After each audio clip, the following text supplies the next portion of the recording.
अस्सलाम वालेकुम, welcome back to my YouTube channel. आज की हमारी वीडियो का टॉपिक है जो बहुत इंपॉर्टेंट है एचटीएमएल लैंग्वेज में और सीएसएस में भी। आगे जो हम सीखेंगे जो एचटीएमएल में और सीएसएस में और आगे जो से भी आती हैं, बूटस्ट्रैप लैंग्वेज होगी या जावास्क्रिप्ट लैंग्वेज होगी, सबसे मोस्ट इंपॉर्टेंट और सबसे ज़्यादा जो इस्तेमाल होने वाली चीज़ है वो है डिव्स, क्लासेस और आईडीज़। तो आज की वीडियो में हम डिव्स, क्लासेस और आईडीज़ के बारे में बात करेंगे, जो कि one of the most important topic है एचटीएमएल लैंग्वेज में। तो मैं आप लोगों को रिकमेंड करूंगा कि वीडियो एंड तक लाजमी देखना, ताकि आप लोगों से कोई चीज़ मिस ना हो। उसके अलावा हमने ये पूरी सीरीज स्टार्ट की हुई है, पूरा एक कोर्स स्टार्ट किया हुआ है एचटीएमएल बिगिनर्स कोर्स। तो अगर आप लोगों ने ये वीडियो अभी तक नहीं देखी, मेक श्योर कि आप लोग डिस्क्रिप्शन में जाकर ये सारी वीडियोस देख लो, वहाँ पर आप लोग को लिंक मिल जाएंगे। क्योंकि बहुत सारी चीज़ें ऐसी हैं जो मैंने यहाँ पर डिस्कस की हुई हैं, हो सकता है आप लोग को इस वीडियो में ये सारी चीज़ें समझ ना आए। अब जाकर प्रैक्टिकल सीखना स्टार्ट करते हैं कि डिव्स, क्लासेस और आईडीज़ क्या चीज़ें हैं, इनमें क्या फ़र्क है और इनको हम कैसे यूज़ करते हैं। ये मैंने अपना वीएस कोड खोल लिया और अब मैं एक फ़ाइल बनाता हूँ div के नाम से, div.html। यहाँ पर मैं बॉयलर प्लेट लगा देता हूँ और डॉक्यूमेंट को चेंज करके हम लिख देते हैं div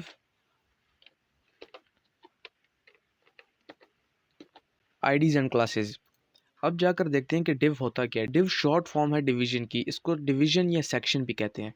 अब जैसे मैं किसी वेबसाइट पर जाता हूँ और आप लोग को एक चीज़ दिखाता हूँ। अब ये देखें, अब ये जो हेडर है ये सारे का सारा एक डिव के अंदर बना हुआ है। ये जो पोस्ट है ये सारी की सारी एक डिव के अंदर बनी हुई है और ये जो फुटर है ये सारे का सारा एक डिव के अंदर बना हुआ है। आप लोग किसी भी टैग को और किसी भी चीज़ को एक सेक्शन के अंदर बंद करके कर सकते हो, उसके लिए हम डिव यूज़ करते हैं। अब जैसे कि मुझे एक हेडर बनाना है तो मैं एक डिव यूज़ करूँगा और उसके बाद अगर मुझे सारे का बैकग्राउंड चेंज करना है तो मैं डिव में जाके सिंपल इसकी बैकग्राउंड कलर चेंज कर दूँगा सीएसएस में जाके, तो वो पूरे बैकग्राउंड का कलर चेंज हो जाएगा। ये बेसिकली सेक्शन टाइप काम करता है। जैसे अगर हम यूट्यूब में देखें तो ये देखें एक पूरा ये जो हमारे पास साइड बार है, ये एक डिव में बन सकता है। ये जैसे सर्च बार है, इसको हम एक डिव में बना सकते हैं। ये मुख्तलिफ चीज़ों को अगर आपने किसी एक चीज़ का सेक्शन बनाना है तो उसको हम डिव में बना सकते हैं। आई नो ये थोड़ा सा कंफ्यूजिंग है, पहली बार मुझे भी समझने में थोड़ा टाइम लगा था, लेकिन प्रैक्टिकल में जाकर सिखाता हूँ तो आप लोग को समझ आ जाएगा। अब मैं एक डिव टैग बनाता हूँ। डिव टैग लिखा, इसको इंटर किया, इसके दरमियान में हेडिंग का टैग लगा लेता हूँ। h2 यूज़ कर लेते हैं और इसको लिख लेते हैं डिव। लाइव सर्वर खोलते हैं तो ये देखिए ये डिव लिखा हुआ आ गया, लेकिन मैं आप लोग को समझाना कुछ और चाह रहा हूँ। इसको लिख लेते हैं, this is a div, THISIS। ये मैंने लिख लिया, दिस इज़ अ डिव। अब जाकर देखें तो ये हमारे पास आ गया। अब डिव क्या होता है कि इसको हम पूरा एक सेक्शन बना सकते हैं। इसको डिव जो होती है उसकी हम विड्थ और हाइट भी डिफ़ाइन करते हैं।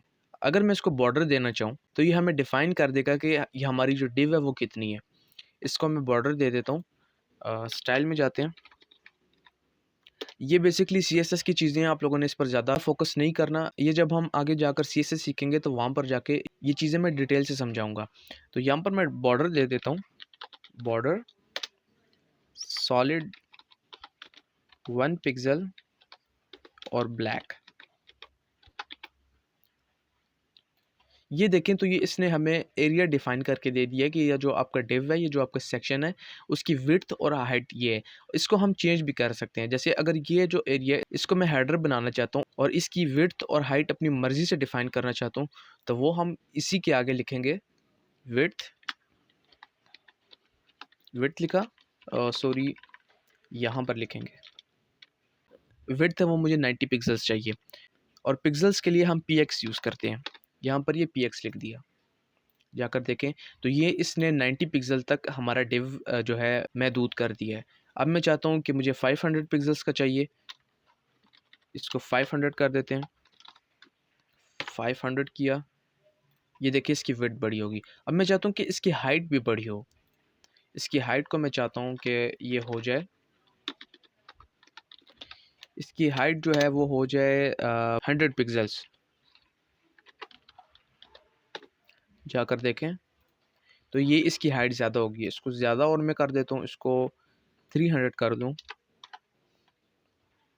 तो ये देखें ये एक सेक्शन बन गया है, इसकी हाइट 300 पिक्सल हो गई है। अब जो कोई भी मैं टैग या जो कोई भी कंटेंट मैं ऐड करवाऊँगा तो वो इसके डिव के अंदर ही शो होगा।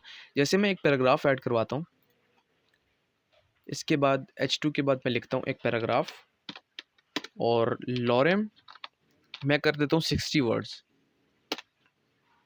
इसको फॉर्मेट करता हूँ। ये देखिए काफ़ी ज़्यादा वर्ड्स हैं, लेकिन ये जो हमने बॉक्स बनाया था, जो हमने सेक्शन बनाया था जिसकी विड्थ और हाइट दी है, ये उससे बाहर नहीं जाएगा, ये उसके अंदर ही होगा। तो ये देखें ये उसके अंदर ही है, ये उससे बाहर नहीं जाएगा। अगर हम डिव हटा दें, इसको मैंने हटा दिया, अब जाकर देखें तो ये देखें ये अब पूरा फैल रहा है। डिव करता है क्या कि हम उसको जो विड्थ और हाइट देते हैं उसके हिसाब से एक जगह को स्पेसिफाई कर देता है, एक सेक्शन बना देता है जिसके अंदर हम अपना जो कंटेंट है या हम जो भी ऐड करवाना चाहते हैं वो उसके अंदर हम ऐड कर सकते हैं। वापस जाते हैं, अब आईडीज़ और क्लास के बारे में पढ़ते हैं। जैसे स्टाइल को मैं हटा देता हूँ और यहाँ पर इसको मैं आईडी दे देता हूँ हेडर, और क्लास दे देता हूँ मैं इसको, कुछ भी दे सकते हैं आप, मैं अपना नाम दे देता हूँ। अब इस चीज़ को आप लोगों ने गौर से समझना है। जैसे कि मिसाल ले लेते हैं कि स्कूल के अंदर आप लोगों ने देखा होगा कि हर बंदे का जो आईडी कार्ड होता है वो हर बंदे का स्पेसिफिक होता है। हर बंदे का सेम आईडी कार्ड नहीं हो सकता। इसी तरह एचटीएमएल लैंग्वेज में जो आईडी होती है वो एक ही आप यूज़ कर सकते हैं। ये मेरे से इसको कंट्रोल जेड करता हूँ। वो आईडी आप एक ही यूज़ कर सकते हैं। आईडी को आप मल्टीपल यूज़ नहीं कर सकते। आईडी बेसिकली यूज़ इसलिए करते हैं कि जैसे ये मैंने हेडर बनाया फॉर एग्जांपल, तो हेडर को स्पेसिफाई करने के लिए हम सिर्फ आईडी दे देंगे हेडर, और बाद में अगर मुझे इसमें चेंजिंग करनी है, जैसे फॉर एग्जांपल मैं कहता हूँ कि ये जो H2 का बैकग्राउंड है और इसके पीछे भी रेड बैकग्राउंड आ जाए और ये जो हमने पैराग्राफ लिखा है इसके बैकग्राउंड पे भी रेड कलर आ जाए, तो बेहतर तरीका ये है बजाय ये कि आप स्टाइलिंग में जाके इसको भी रेड कलर दें, इसको भी रेड कलर दें और फिर पैडिंग और मार्जिन 0 कर दें। आप जिस डिव के अंदर ये यूज़ हुआ है उसको सिंपल बैकग्राउंड कलर रेड दे दो, तो जहाँ तक आपने डिव को स्पेसिफाई किया हुआ है, उसकी हाइट और विड्थ को स्पेसिफाई किया हुआ है, तो वहाँ तक जो बैकग्राउंड कलर है वो रेड हो जाएगा। जैसे करके देखते हैं, मैं स्टाइल करता हूँ, विड्थ जो है उसको मैं कर देता हूँ 500 पिक्सल, और मैं चाहता हूँ कि जो इसकी हाइट हो वो हो 200 पिक्सल्स। इसको यहाँ पर नहीं लिखना, दोबारा मैं लिख लेता हूँ, हाइट यहाँ पर लिखना है। कितनी हाइट हमने रखनी थी, इसको 300 कर लेते हैं, 300 पिक्सल्स किया। अब मैं चाहता हूँ कि इसका जो बैकग्राउंड कलर है, जो हमने इसको जगह डिफ़ाइन करके दी है, इस जगह के अंदर जो हमारा बैकग्राउंड कलर है वो मुझे रेड चाहिए। तो मैं लिखूँगा बैकग्राउंड कलर और कलर अपना डिफ़ाइन कर दूँ। जैसे ये मुख्तलिफ़ कलर्स आ गए हैं, मैं चाहता हूँ कि इसको रेड कर दूँ। ये हमने रेड कर दिया। अब आप देखिए कि जो जगह हमने डिफ़ाइन की हुई थी वो जगह रेड हो गई है। अब ये तो इनलाइन सीएसएस हो गया। अब सीएसएस में हम क्या करते हैं कि ये जो हमने आईडी लिखी हुई है इसी को वहाँ पर कॉल करवा लेते हैं। आईडी को हम कॉल करवाते हैं हैशटैग से, और फिर इसका बैकग्राउंड कलर या जो भी हमने चेंजिंग करनी है तो सिर्फ इस आईडी को कॉल करवा के हम कर सकते हैं। जैसे मैंने आप लोग को बताया कि आप लोग एक पेज पे सिर्फ एक नाम की एक आईडी यूज़ कर सकते हो। जैसे ये आईडी हेडर यूज़ होगी, आप दोबारा हेडर के नाम से कोई आईडी यूज़ नहीं कर सकते। अलबत्ता आप किसी चीज़ को कोई और आईडी दे दें, जैसे H2 को मैं कोई और आईडी दे के इसको मैं कुछ भी कर देता हूँ, हेडिंग कर देता हूँ, यहाँ तक तो ठीक है, लेकिन आप इसको हेडर नहीं कर सकते।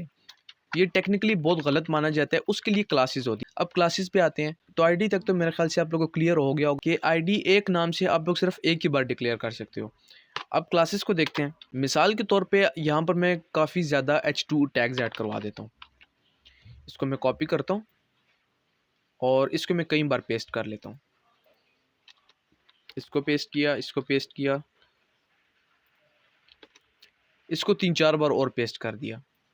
इसको कॉपी करके फिर पेस्ट कर दिया। 1 मिनट में आप लोग को ब्राउज़र पे लेके जाता हूँ। अब ये जो हमारे H2 टैग्स हैं, अब मैं चाहता हूँ कि सिर्फ़ इसमें जो है ना कोई मैं चेंजिंग करना चाहूँ, तो बजाय इसके कि आप लोग हर एक को अलग-अलग जाकर आईडी दो, हम लोग क्या कर सकते हैं कि हम लोग इस सारों को एक क्लास दे देते हैं। जब सबकी एक ही क्लास होगी तो सीएसएस में हम उस क्लास को कॉल करवाएँगे, डॉट से हम क्लास को कॉल करवाते हैं सीएसएस में, और सिर्फ़ एक जगह पर चेंजिंग करेंगे तो वो ओवरऑल ये जो जितने भी हमारे H2 टैग्स हैं, सारों में वो चीज़ें इम्प्लीमेंट हो जाएँगी। तो क्लास देकर देखते हैं इसको। इसको मैं क्लास देता हूँ, इसको मैं क्लास दे देता हूँ हेडिंग के नाम से। हेडिंग के नाम से क्लास दे दी। अब मैं क्या कर सकता हूँ कि इस क्लास को मैं मल्टीपल यूज़ कर सकता हूँ। यहाँ पर भी आप इसको यूज़ कर सकते हो। एच इसको मैं सारे हेडिंग टैग्स में ऐड करवा देता हूँ। ये देखें कि मैंने सबको एक ही क्लास दे दी। अब अगर मैं कोई चेंजिंग करना चाहता हूँ तो मैं क्या करूँगा कि सीएसएस में जाके सिर्फ़ इस क्लास को कॉल करवाऊँगा और उसमें चेंजिंग करूँगा तो इन सारों में चेंजिंग हो जाएगी। आई होप सो आप लोगों को क्लियर हो गया होगा कि डिव्स किसे कहते हैं, आईडीज़ किसे कहते हैं और क्लासेस किसे कहते हैं। आज की वीडियो में इतना ही। मैंने कोशिश की है कि आप लोगों को बिल्कुल सिंपल करके समझाऊँ, ज़्यादा कॉम्प्लिकेट ना करूँ और बाकी आप लोग इस पर जितनी अपनी रिसर्च ज़्यादा करोगे और इसको जितना ज़्यादा प्रैक्टिस करोगे उतना ज़्यादा आप लोगों को समझ आएगा। तो मैं अज़्यूम कर रहा हूँ कि आप लोगों को डिव्स, आईडीज़ और क्लासेस अच्छे से समझ आ गए होंगे। इसके बाद भी अगर कोई सवाल है आप लोगों का तो आप लोग मुझसे कमेंट्स में पूछ सकते हो। उसके अलावा डिस्क्रिप्शन में मेरे इंस्टाग्राम का लिंक भी होगा और मेरे व्हाट्सएप का नंबर भी होगा। तो आप लोग मुझसे वहाँ पर भी कॉन्टैक्ट कर सकते हो। मैं कोशिश करूँगा कि आप लोग के सारे सवाल क्लियर करूँ। इंशाल्लाह अगली वीडियो में मिलते हैं। अल्लाह हाफ़िज़।